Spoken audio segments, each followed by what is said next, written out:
everybody. It's Helen Hillix, licensed therapist, intuitive counselor, and your host for From My Heart to Yours, and my YouTube channel, Helen Hillix. And I'm very happy to welcome you today. I love you all, and I'm so happy when I have something that I'm excited to bring you that I really think will help you and help change your life for the better. And that's how I feel today about this topic. And it's the 7 steps to letting go of old patterns that have plagued you with your partner. Letting go of old fights, or I should say really resolving old fights. And when I say old, it could be 2 weeks old, it could be 5 decades old. It really doesn't matter, but it's that kind of repetitive fight, that repetitive conflict that you keep having, and you don't understand why it triggers you so much and why it keeps happening over and over and over again, and you feel so hopeless. So that's what I have for you today, is the 7 steps to resolving those conflicts that happen over and over. So let's dive in. And this is based on an experience that I had with my husband this week, and I'm going to tell you about that a little bit later. But I want to dive into the steps and get going. So the first step is to connect to yourself, really deeply connect. And I mean, take breaths and then connect to the source, to God, to higher consciousness, however you envision that. Connect to the source next. And then after you've connected to yourself, after you've connected to that higher consciousness, then you connect to your partner. And again, you take deep breaths while you're doing this. And I know that you will notice already that you feel differently about one another just from that action of connecting. So allow yourself to notice that, to embrace that, to let that in, and to welcome that, and to remind yourself that you can do that anytime. You don't have to be doing the 7 steps to healing habitual fights. You can do that just because you want to feel more connected. When you pass each other in the hallway, you can take a moment to connect to yourself, connect to the source, and connect to each other, and feel that all-inclusive connection. And this relates to sacred sexuality, which is my jam. Because when you feel connected to yourself and the source and each other, you are ripe for sacred sexuality, because you feel integrated, connected, and safe. So that's for another topic, but just know that whatever you do to connect in that whole way, body, mind, and spirit, with yourself, with the universe, and with each other, is the fodder for sacred sexuality, and helps make it possible. So the second step is set your intention. And these steps are in every tool that I offer, because they are so important as a way of tilling the soil before you plant the seeds. Coming from being the granddaughter of farmers. So you set your intention, and that is that your intention together as a couple is to resolve long-term patterns that you guys haven't seemed to be able to break yet. That's your intention today. That's it. And to do it through compassion and understanding. That's your intention. It's not to prove that you're right, and if he'll just listen and finally understand. No, that's not the intention. The intention is that you're going to listen to one another, and you're going to do that as the intention to resolve this habitual conflict that seems to get repeated over and over again. So that's your intention. And then number 3 is to get neutral. And I'm adding that as an additional step. It may seem obvious from the connection and the intention, but I think it's worth a whole step of its own, because getting neutral is another way of saying that you have nothing to prove, that you're not taking a position or having an opinion or making a stand for anything. Not any of that. You're releasing all agendas.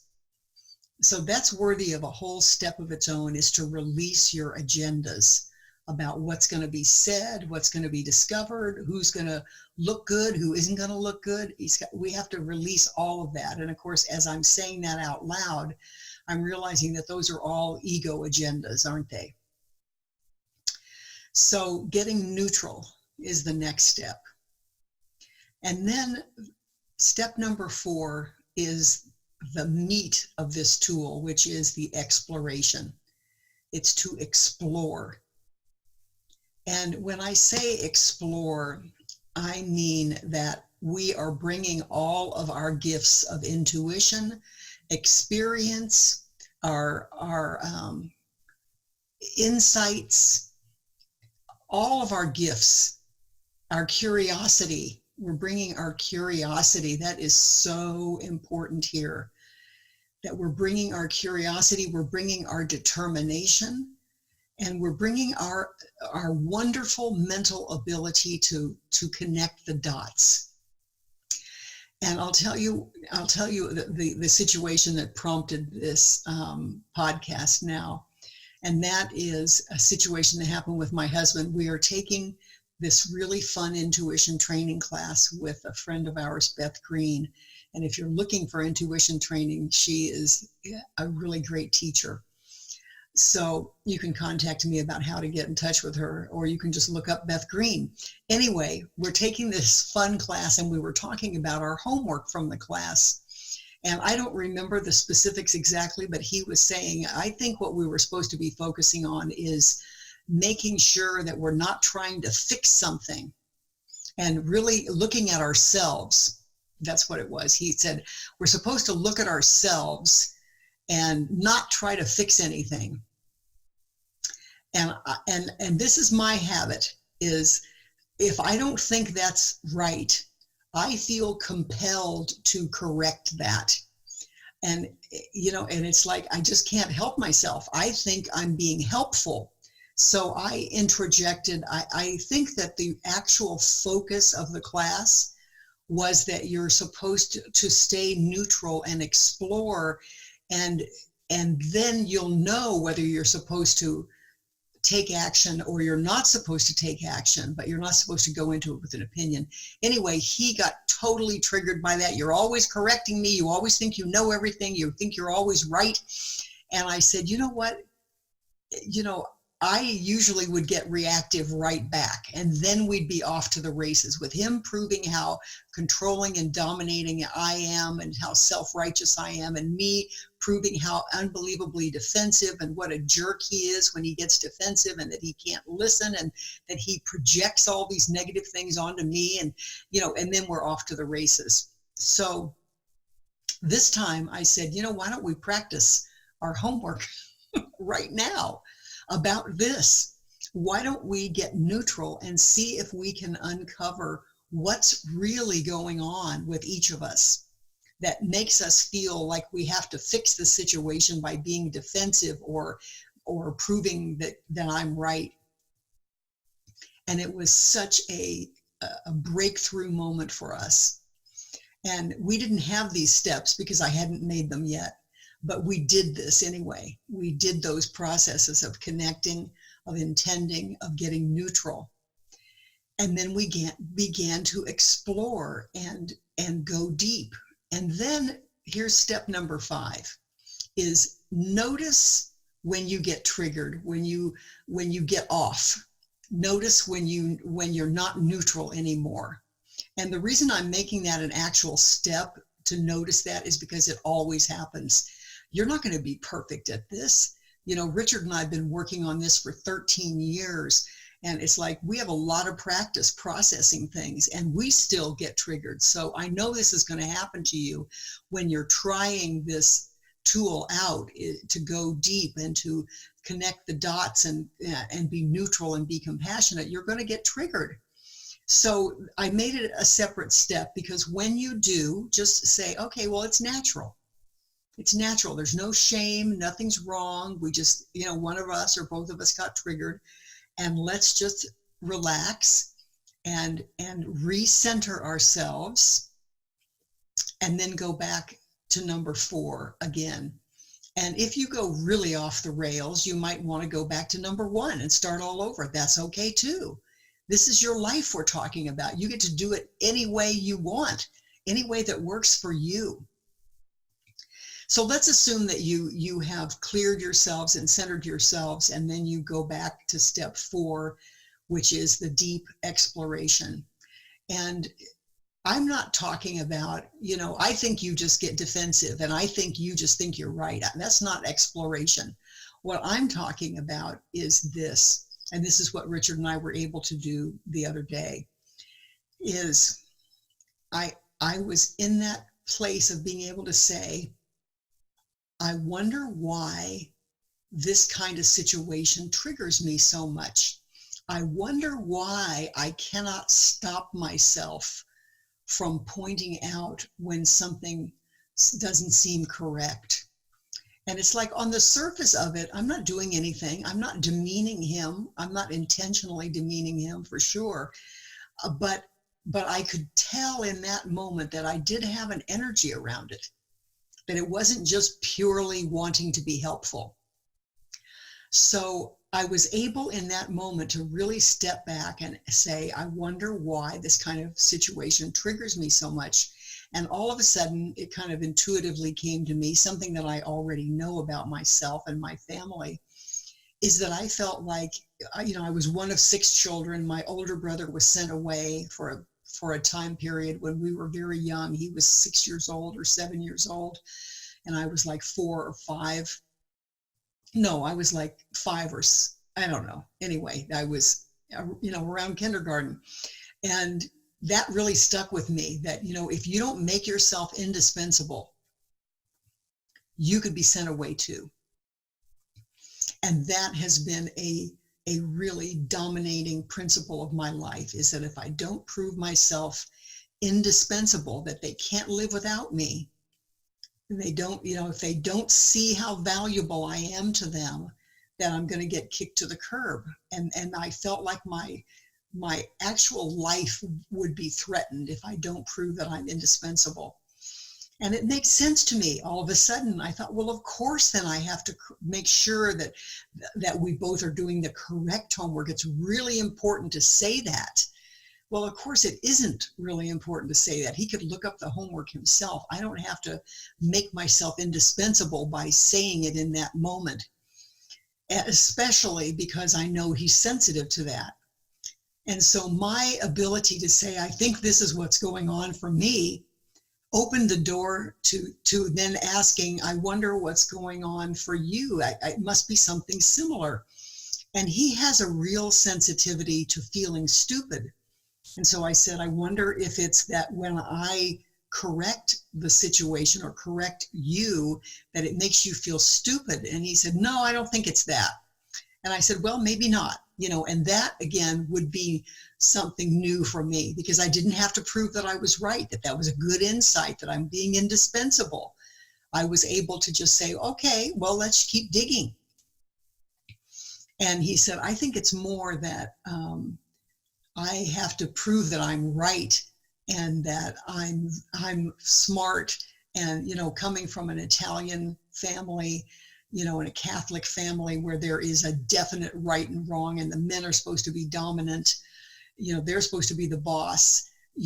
Anytime I'm correcting him, it goes against what he felt it was his mandate as a child that would keep him safe, was to be the dominant one that's always right, just like the church was, just like his dad was. And so the stupid did fit in there. He acknowledged that, yeah, I guess it does make me feel stupid. But if I had stayed on that stupid kick, then he wouldn't have been able to explore. I think this piece is the important thing, is that I have to prove I'm smart, I'm right, I'm going to be dominant, because if I'm not, then I'm going to be weak and abused and kind of kicked to the curb. So it's a very visceral thing for him too, that he has to prove this about himself, that he's smart, that he's right, that he doesn't need correction, or else he feels his life is threatened just the same way as mine. Now, isn't it a joke of the universe, guys? And I want you to really listen to this, because I know for many, many of you, there is a similar dynamic where it's the perfect storm. I have to be constantly proving I'm indispensable.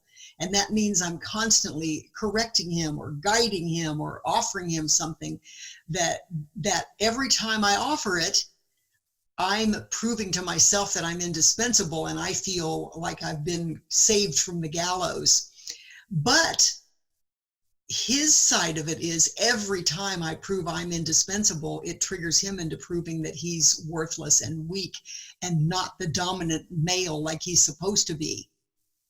And so it's like every time I'm saving my life, I'm killing him. And every time he's saving his life of defending himself and proving he's smart and proving he's right, then I feel like I'm not indispensable anymore. And so my life is threatened. So it may sound like a huge exaggeration to say that my life is threatened by that, or his life is, but that's how it feels, guys. And I know if you really let yourselves be open about it, you will be able to see that you have patterns that make no sense either. And that you see yourself defending them so voraciously, so fiercely defending these patterns. And when you actually will use these steps I'm offering you, you'll start to connect the dots too and realize that it goes back to such a young place. Such a young place. And when we are that young, if we don't prove our value in some way, and so that our parents will take care of us, we literally would have died. So even though it's ridiculous now at 70 and 73 for us to say that, you know, our lives are threatened by this, it still feels that primitive. That's how our lizard brain thinks. It's very, very primitive. And that's exactly what causes these recurring habitual conflicts, is because something so old and primitive gets triggered and we just can't think. We just go right back into our habitual pattern.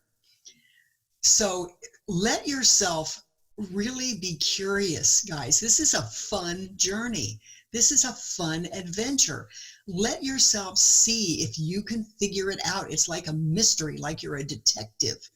That's something people have said to me before. It's like you're a brain detective. And I love that. I love feeling like a detective, that I'm following the clues. I'm following the leads. I'm looking for clues, and I'm listening for clues from the universe. And do that yourselves, guys. Let yourselves listen to intuitive guidance and look for clues. Follow the crumbs.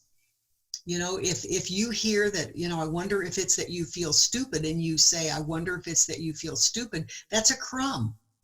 And then you might follow that. He might follow that crumb to, I think it's more worthless than stupid. Anyway, you get the idea that you follow the crumbs. And it starts with, I wonder why this kind of situation triggers me so much. Where did that start?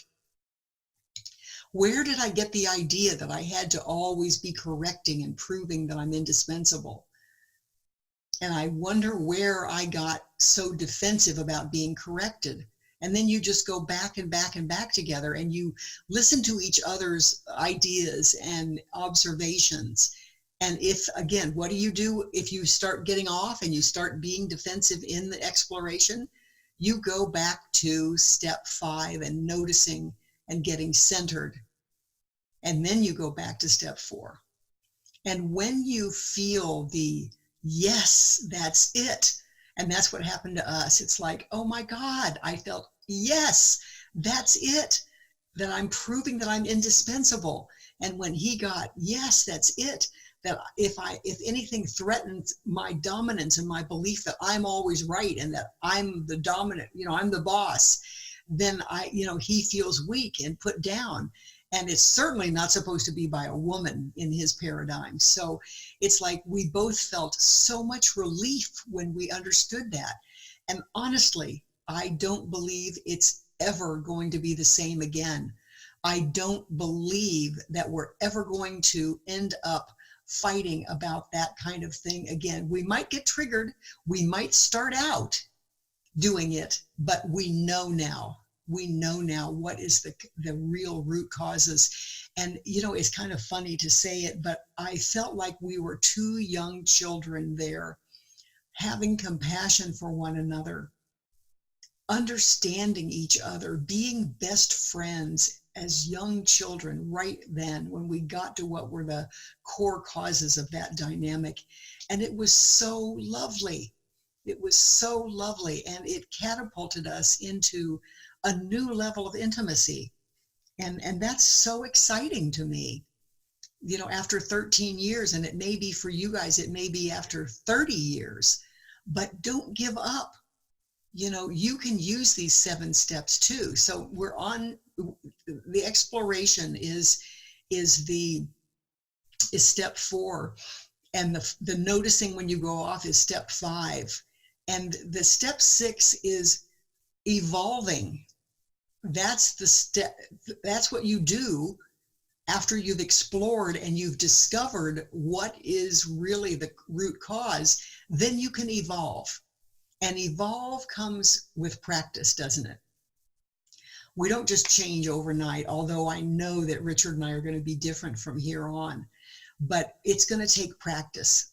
Our evolution is going to take practice, and it's going to take repetition and more repetition and more repetition. And so step 6 is practicing so that you can feel your evolution. And then step 7, it's enjoy. Enjoy the fact that you two are that strong and you love each other that much, and you're that dedicated to doing the right thing and to liberating yourselves from old patterns, and you're that dedicated to your love, and you're that dedicated to sacred sexuality and that deep kind of intimacy that you always want. Then you get to enjoy that. And every time you practice doing this, it makes you stronger and stronger, and you evolve more, and then you enjoy more. So it's, instead of being this downward cycle that makes you feel sucked into an inevitable reactivity that damages your love, instead you are creating this vortex of change that lifts you up. And every time you go back to that and you do it differently, then you get more and more confidence that you guys can discover whatever is under the surface all the time. And that, my friends, is real freedom. And it's real love to be willing to go there with one another. So, wow, this has been so much fun. I hope you practice this tool, and I hope you will let me know what the outcome is. I cannot wait to hear from you. You can email me at Helen@HelenHillix, and that's HILLIX.com anytime, and I will always answer your emails personally. I want to hear from you. I want to hear whether you tried this tool and it worked, or whether you got hung up on the exploration step and what can you do about X, Y, or Z. I will always try to help you in an email answer. So that's it for this week, guys. I love you. I can't wait to talk to you again next week with a brand new topic. And I'll talk to you then.